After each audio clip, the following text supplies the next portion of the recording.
کرتے ہیں اللہ کے بابرکت نام سے جو بڑا مہربان اور نہایت رحم والا ہے۔ تمام تعریفیں میرے اللہ رب العزت کے لیے ہیں۔ السلام علیکم listeners, welcome to my channel horror stories official. I hope آپ سب لوگ خیریت سے ہوں گے، جہاں ہوں گے خوش ہوں گے۔ آج آپ لوگوں کے لیے میں بہت انٹرسٹنگ ہارر اسٹوریز لائی ہوں جنہیں آپ لوگ بہت پسند کریں گے۔ آج کی پہلی ہارر اسٹوری میں سے شیئر کریں وقاص احمد مانچسٹر سے۔ وقاص کہتے ہیں کہ آج آپ کے ساتھ ہم لوگوں کے ایک جاننے والے انکل ہیں جو کہ ریٹائرڈ آرمی آفیسر ہیں۔ ان کی زندگی میں پیش آنے والی ایک کہانی شیئر کرنا چاہتا ہوں۔ انکل بتاتے ہیں کہ ریٹائرمنٹ سے پہلے کی بات ہے، میں اس وقت سیالکوٹ میں ہوتا تھا، تو وہاں پر ہم لوگوں کے جتنے بھی سارے یونٹ کے ہم لوگ سیم رینک کے جو لوگ تھے، ہم لوگوں نے ایک کھانا پلان کیا، تو ہم لوگ وہ کھانا کھانے کے لیے گئے۔ وہاں پر 10-15 ہم لوگ تھے۔ ہم لوگوں نے کھانا کھایا، رات ہو گئی۔ میں نے ان لوگوں سے اجازت لی کہ اب میں چلتا ہوں۔ میں وہاں سے نکلا، میں اپنی گاڑی پر ہی تھا۔ کافی زیادہ رات ہو گئی تھی۔ میں ایک ایسے علاقے سے گزرا تھا جو بہت ہی زیادہ ویران اور سنسان سا تھا۔ یہ سے 20-25 سال پہلے کی بات ہے۔ تو جب میں وہاں سے گزر رہا تھا تو گاڑی ڈرائیو کرتے کرتے ایک دم سے میری گاڑی کا ٹائر پنکچر ہو گیا۔ میں باہر نکلا، ادھر ادھر دیکھا، دور دور تک آبادی کا نام و نشان نہیں تھا۔ تو میں نے سوچا کہ اب مجھے اپنی مدد آپ کے تحت یہی کام کرنا پڑے گا۔ میں نے جلدی سے گاڑی کے بوٹ سے ایک نیا ٹائر نکالا کہ میں اب یہ اسٹپنی چینج کر دیتا ہوں۔ وہ جیسے میں چینج کرنے کے لیے بیٹھا، وہ پہلا میں نے ابھی ریموو ہی کیا تھا کہ میں وہ نیا وہاں پر فکس کرتا، مجھے ایسا محسوس ہوا کہ کوئی چلتا ہوا میرے قریب آ رہا ہے، جیسے پاؤں کی آواز ہوتی ہے، آہٹ ہوتی ہے خشک پتوں کے اوپر۔ میں کھڑا ہوا اور میں نے ادھر ادھر دیکھا کہ یہاں پر تو کوئی بھی نہیں تھا۔ پھر یہ کون، مجھے کس کی آواز آ رہی ہے؟ پیچھے پلٹ کر دیکھا تو دیکھتا ہوں کہ ایک بزرگ ہے، سفید لباس انہوں نے پہنا ہوا ہے، بہت خوبصورت ان کا چہرہ ہے، بہت نورانی چہرہ ہے، اور وہ چلتے ہوئے میرے قریب آ گئے ہیں۔ میں نے ان سے سلام کیا، وہ مسکرا کر انہوں نے جواب دیا، اور میں نے ان سے یہ پوچھا کہ انہوں نے میرے سے پوچھا کہ اتنی رات کو یہاں پر کیا کر رہے ہو؟ میں نے انہیں بتایا جی مسافر ہوں، یہاں سے گزر رہا تھا تو گاڑی کا ٹائر پنچر ہو گیا ہے، اور اب کوشش کر رہا ہوں کہ اس کو فکس کر سکوں، لیکن یہاں پر تو کوئی مدد کے لیے بھی نہیں ہے، آبادی ہے نہیں، اور رات کا یہ ٹائم ہے، تو بس اسی مشکل میں ہوں۔ آپ بتائیں خیریت، آپ کون اور کہاں سے آ رہے ہیں؟ انہوں نے میری بات کا جواب نہیں دیا، مسکرانے لگے اور یہ کہنے لگے کہ اللہ پاک خیر کرے گا۔ میں نے یہ کہا کہ بس دعا کریں کہ یہ مصیبت ٹل جائے اور میں اپنے گھر جا سکوں۔ انہوں نے پھر میری طرف دیکھ کر مسکرائے اور کہا کہ انشاءاللہ اللہ خیر کرے گا، اور یہ کہہ کر وہ میری گاڑی کے پاس سے گزر گئے۔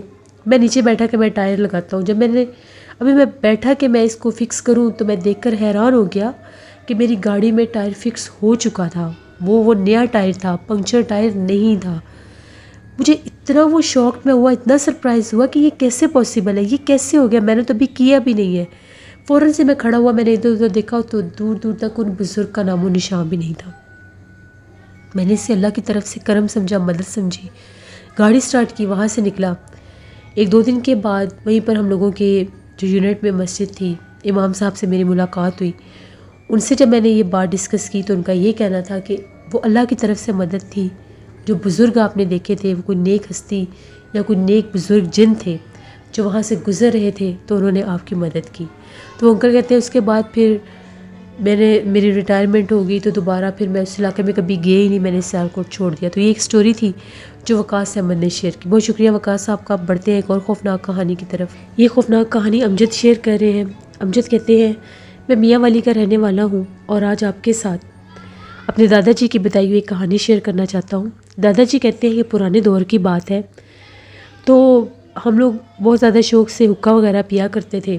تو ایک دفعہ ایسا ہوا، دادا جی کے جو والد صاحب تھے ان کو عادت تھی وہ اکثر رات کو سونے سے پہلے اپنی حویلی کے باہر بیٹھ کر حقہ پیا کرتے تھے۔ وہاں پر ایک بہت بڑا پیپل کا درخت ہوتا تھا، اس کے پاس چارپائی لگا کر تو وہ حقہ پیا کرتے تھے۔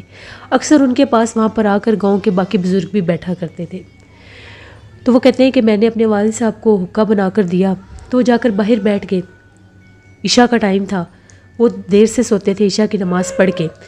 تو وہاں پر وہ کہتے ہیں کہ میں بیٹھ کر حقہ پی رہا تھا، 1-2 لوگ میرے پاس آ کر بیٹھے، وہ بھی اٹھ کر چلے گئے تو میں اکیلا تھا۔ حقہ پی رہا تھا تو تبھی دیکھتا ہوں ایک دم سے چھوٹے چھوٹے بچوں کے ہنسنے کی آواز آنے لگ گئی۔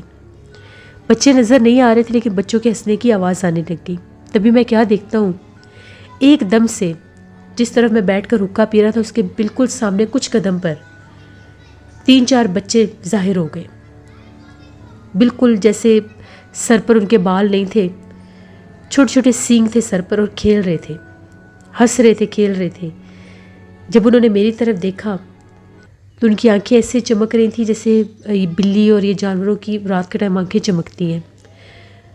دادا جی کے جو والد صاحب تھے وہ سمجھ گئے کہ یہ جنات کے بچے ہیں اور اپنا آپ ظاہر کر رہے ہیں، مجھے تنگ کرنے کی کوشش کر رہے ہیں، شرارتی ہوتے ہیں یہ لوگ۔ دادا جی نے ان کی طرف بالکل بھی توجہ نہیں دی، نہ ہی ان کی پرواہ کی۔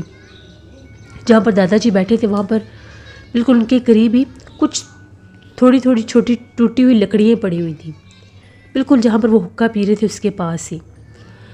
دادا جی نے وہاں سے اپنی ماچس لی اور فوراً سے ان لکڑیوں کو آگ لگا دی۔ کہتے ہیں جیسے ہی میں نے آگ لگائی وہ بچے غرانے لگ گئے اور اس طرح سے ان کے دانت لمبے ہوئے کہ جیسے میرے اوپر حملہ کرنے لگے ہیں۔ جیسے میں نے وہ دیکھتی ہوئی آگ کی لکڑی ان کی طرف پھینکی وہ ایک دم سے غائب ہو گئے۔ دادا جی کہتے ہیں کہ میں سمجھ گیا کہ یہ جنات کے بچے تھے، مجھے تنگ کرنے آئے تھے۔ میں نے حقہ اٹھایا اور میں نے یہ کہا کہ میں ان کو مزید تنگ نہ کروں تو میں یہاں سے چلا جاتا ہوں کہ مجھے نقصان نہ پہنچا دیں۔ وہ اٹھے، اپنا حقہ پکڑا اور اپنی حویلی کی طرف جانے لگے۔ پیچھے سے پھر بے تحاشا کہہ کے بچوں کے اور ایک جیسے کسی بوڑھی عورت کے۔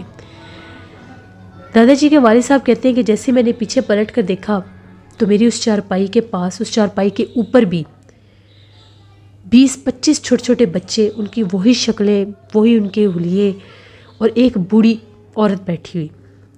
دادا جی کے والد صاحب کہتے ہیں کہ میں بہت زیادہ پریشان ہوا کہ یہ یہاں پر تو یہ درخت جو ہے یہ تو آج سیب زدہ، یہاں پر تو جنات ہے، مجھے پتہ ہی نہیں تھا، میں اکثر یہاں پر بیٹھتا ہوں، تو شکر ہے انہوں نے مجھے کوئی نقصان نہیں پہنچایا۔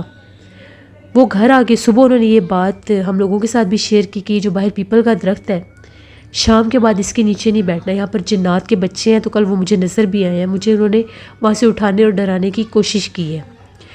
اس کے بعد دادا جی نے اگلے دن وہاں پر چارپائی نہیں بچھوائی۔ دادا جی کے والد صاحب نے یہ کہا کہ میری چارپائی بالکل حویلی کے دروازے کے پاس ڈال دو۔ وہاں پر حقہ رکھا، ان کے پاس کچھ اور لوگ بھی آئے تو دادا جی کے والد صاحب نے ان کو بھی یہ بات بتائی کہ یہاں پر یہ جو پیپل کا درخت ہے یہاں پر بہت زیادہ جنات ہیں، تو کل میرے ساتھ یہ حادثہ ہوا ہے تو ذرا بچ کے آپ لوگ بھی ادھر سے رہنا۔ انہوں نے کہا جی ٹھیک ہے۔ شام ہونے لگی، جیسے اندھیرا ہوا وہ سب لوگ اٹھ کے اپنے اپنے گھروں کو چلے گئے۔ دادا جی کے والد صاحب ابھی وہیں پر بیٹھ کر حقہ پی رہے تھے، تبھی کیا دیکھتے ہیں اسی درخت کے نیچے ایک بوڑھی عورت بیٹھی ہے۔ ایک دم سے وہ اپنا آپ ظاہر کرتے تھے اور دور بیٹھ کر ہنس رہی ہوتی ہے، ہنستی ہنستی ایک دم سے جیسے کرالنگ کا سٹائل ہوتا ہے اس طرح سے رینگتی ہوئی دادا جی کے والد صاحب کی طرف آنے لگتی ہے۔ جب وہ ان کی طرف آنے لگتی ہے تو دادا جی نے آیت کرسی پڑھنا شروع کی تو وہ وہیں سے واپس ہو گئی اور اونچی آواز میں یہ کہتی ہے کہ تم نے بہت اچھا کیا ہے جو اس درخت کے نیچے بیٹھنا چھوڑ دیا ہے، ورنہ ہم تمہیں زندہ نہ چھوڑتے۔ وہ پھر غائب ہو گئی۔ اس کے بعد دادا جی کے جو والد صاحب تھے انہوں نے یہ بات وہاں کے ایک مولوی صاحب تھے ان سے شیئر کی، تو انہوں نے یہ کہا کہ کوشش کریں کہ کچھ دن آپ باہر اکیلے بیٹھ کر حقہ نہ پئیں، کیونکہ وہ جنات جو ہیں انہوں نے آپ کو نقصان اس لیے نہیں پہنچایا کہ آپ نے ان کی جگہ تو چھوڑ دی ہے، لیکن اس کے باوجود وہ بھی جیسے آپ کو کچھ عرصہ تنگ کرنے کی کوشش کریں گے۔ یہ کچھ شرعی مخلوق ہوتی ہے، ان کو عادت ہوتی ہے، اگر یہ کسی کو دیکھ لیں تو یہ اس کو تنگ اور پریشان کرنے کی کوشش لازمی کرتے ہیں۔ پھر دادا جی کے والد صاحب نے ایسے ہی کیا، کچھ دن وہ حویلی کے باہر نہیں بیٹھے، شام کے وقت بیٹھتے تھے، جب ان کے دوست اٹھ کے جاتے تھے تو وہ بھی اندر چلے جایا کرتے تھے۔ پھر ان کے دوستوں نے بھی انہیں بتایا کہ 3 سے 4 بار اس درخت کے پاس سے ہمیں بھی آوازیں آئی ہیں، بلکہ ایک دفعہ تو ان کے ایک دوست نے یہ بتایا کہ میں آپ کے گھر کے پاس سے اٹھ کر گیا تو تھوڑی ہی دیر کے بعد دوبارہ سے دروازے پر دستک ہوئی تو باہر ایک بچہ کھڑا تھا 12-13 سال کا، اس نے آپ کا نام لیا اور مجھے یہ کہا کہ آپ نے بلایا ہے، تو میں نے یہ کہا کہ ابھی تھوڑی دیر پہلے تو میں آیا ہوں، لیکن اس نے یہ کہا کہ نہیں انہوں نے آپ کو بلایا، جلدی ہے۔ بچہ مجھے گاؤں کا ہی لگا لیکن میں نے اسے دیکھا پہلے نہیں تھا، میں نے کہا کہ شاید آپ نے کوئی نیا نوکر رکھا ہوگا۔ وہ بچہ مجھے اپنے ساتھ لیتا آپ کے گھر کی طرف آ گیا۔ آپ کی حویلی کے پاس جیسے میں پہنچا تو وہ بچہ بالکل میرے ساتھ چل رہا تھا، اس نے مجھ سے کوئی بات نہیں کی۔ وہ اس پیپل کے درخت کے پاس آیا تو میں نے اسے پلٹ کر پوچھا کہ کہاں ہے وہ تو باہر بیٹھے نہیں ہے. جیسے میں نے پیچھے پلٹ کر دیکھا تو بچے کا نام و نشان نہیں تھا, وہ غائب ہو چکا تھا. تو پھر میں بہت زیادہ ڈر گیا, میں فوراً سے اپنے گھر واپس بھاگا. پھر مجھے اس درخت کے اوپر سے ایک ڈراؤنا کہکا بھی سنائی دیا. تو آپ نے بہت اچھا کیا جو آپ نے یہاں پر اٹھنا بیٹھنا رات کے وقت بالخصوص چھوڑ دیا ہے. تو یہ سٹوری تھی ایک جو امجد نے شیئر کی اپنے دادا جی کے والد صاحب کی. بہت شکریہ امجد آپ کا. لسٹر یہ تھی آج کی ہارر سٹوریز.